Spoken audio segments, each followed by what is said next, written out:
I think as a general rule, it's not a good idea for American foreign policy to be built on self-deception. That's essentially what the JCPOA is. We're deceiving ourselves of its value.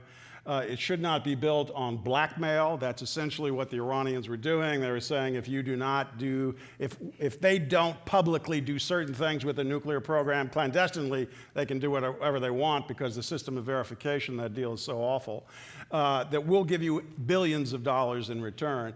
I also think appeasement isn't a terribly good start for American foreign policy, and that's essentially what we're doing.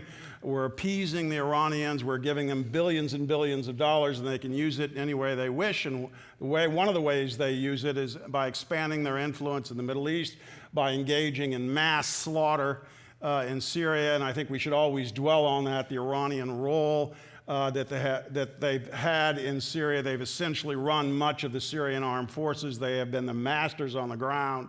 And yet we're giving them billions of dollars to engage in the slaughter of hundreds of thousands of people and to move millions from that country.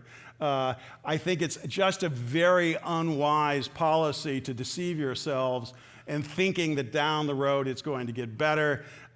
We should approach this realistically. Now, we do not know what Donald Trump is going to do. No one does, including him. So, I mean, the question is, do you favor a military strike to set back the program 1 or 2 years, or do you favor very imperfect diplomacy to buy time? You hear a lot about the fact that since sanctions came back on Iran, they have a lot less money. Here's the truth. They spend very little money on these proxy groups. Right. Even according to State Department figures that came out last year, they spend about $2 billion a year max on their proxy groups. You are not going to sanction your way to better Iranian behavior. I agree with my colleagues to the right of this stage. I don't like the Iranians. They are an enemy of the United States of America.